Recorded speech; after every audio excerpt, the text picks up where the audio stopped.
I'm James Lynch, and this is my stock report for UFC Vegas 111, taking a look at the biggest winners and losers from the event.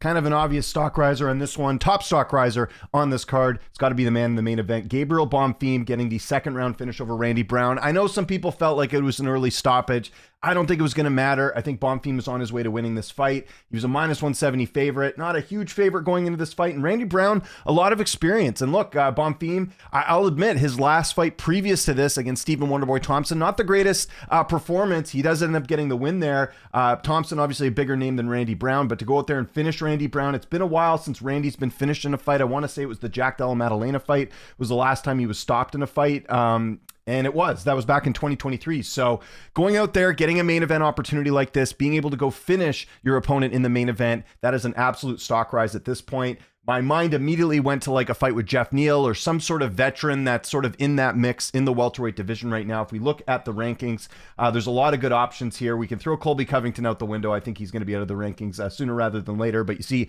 Bonfim ranked number 14. Neal's right above him. You could also do Leon Edwards if he loses to Carlos Prates this weekend. There's a few options here, I think, for Bonfim, but he's heading in the right direction.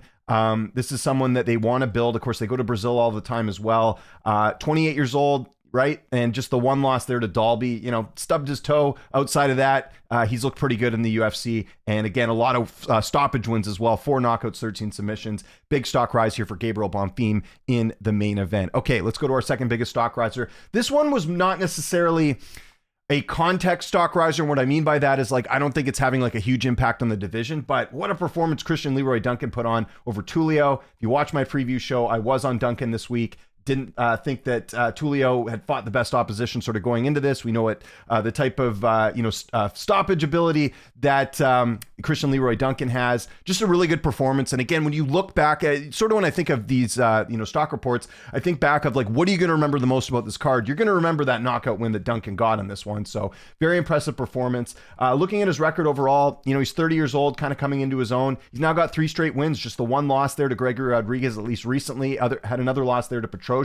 This is a guy that will be getting close to the rankings here very soon. As far as the next opponent for Duncan, someone sort of on the fringe of the rankings, maybe like an Abus Magomedov fight would be kind of fun, right? Abus coming off a loss in his last fight. I think that fight would make a ton of sense here. Christian Leroy Duncan, another big stock riser on this card. Okay, let's get to our other big stock riser here. And you got to talk about Chris Padilla in this spot, an underdog. What was the line on this? Now, I know Bonfim missed weight, and there was some rumors about an injury as well. So he ended up being the favorite, I think, by the end. But I know opening, when this fight sort of opened, Ismail Bonfim was the favorite here. But to go out there and get it done and get a finish again, Padilla quietly making a nice win streak for himself here. He's yet to lose in the UFC. That's 4 straight wins now. And I want to say he's been an underdog in most of these fights too. So just the fact that he keeps defying the odds and getting it done.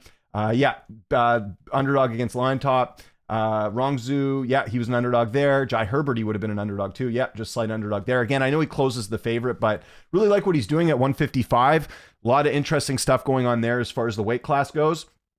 As far as a next opponent, don't really know. Nothing really stood out to me. Maybe a Chase Hooper would be good, right? Hooper, someone that needs to sort of rebound here. Padilla is on a nice win streak here. Hooper, I don't think is ranked, so that kind of would make sense. Maybe Padilla and Hooper next would be a sort of a fun matchup there. So those are my 3 biggest stock rise. I always give a couple honorable mentions. Got to give a quick honorable mention here to Daniel Marcos, finishing Miles Johns. Miles Johns has lost a number of times in the UFC. I don't think he's been stopped though that often, right?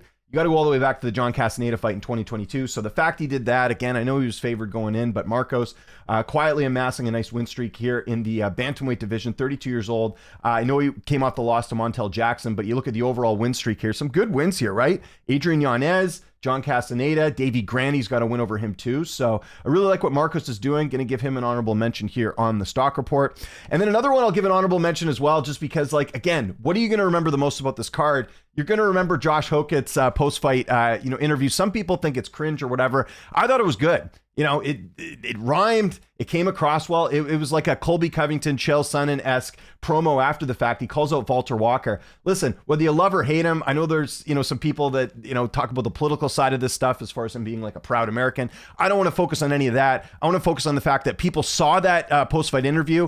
It was all talked about after the fact. Great move here by Josh Hokett, again, out of Jackson Wink. really exciting prospect in the heavyweight division that I'm excited to watch going forward. So again, Josh Hokett's got to get an honorable mention for that. Okay, let's look at our stock droppers. And this one, we'll start first with the biggest stock dropper on this card. Didn't want to give it away on the thumbnail, but you kind of knew here. And it's got to be Randy Brown. And it's just for the simple fact that Brown had a nice sort of win streak. And I know he was, again, a lot of people felt like he beat Brian Battle. So as far as I'm concerned, you know, you could have made the argument that he's on like a 5-fight win streak going into this one. To get finished like this by Bonfim in a fight where, you know, Brown had fought better opposition, had more experience here, wasn't able to get it done. Just disappointing here for Randy Brown, because we're kind of at the point in Brown's career where, you know, I think he's been in the rankings maybe once or twice, but 35 now, like where do you go from here? I think at this point in Brown's career, he's going to be used to sort of build up the future. This is kind of what this fight was. Bonfim, obviously the younger fighter, but I could see if Brown wants to continue sticking around,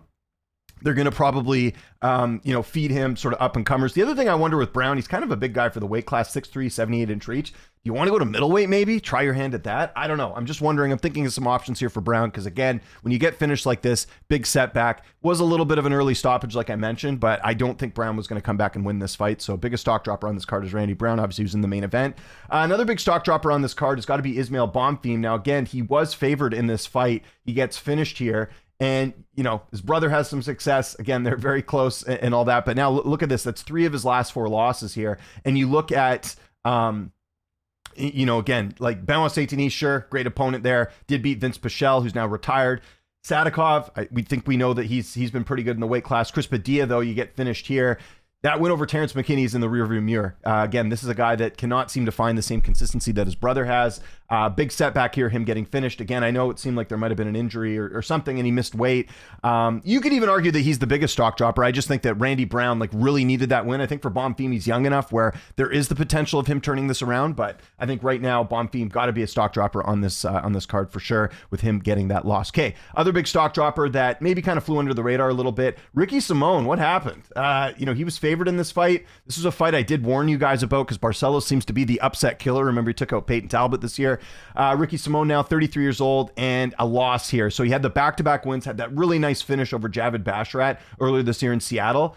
And again, that's all at the window, losing this fight, in the sense that, you know, he was coming off a couple losses prior to that win streak. You could argue they were against better opposition, but now you lose to Barcelos, a guy who's much older than you.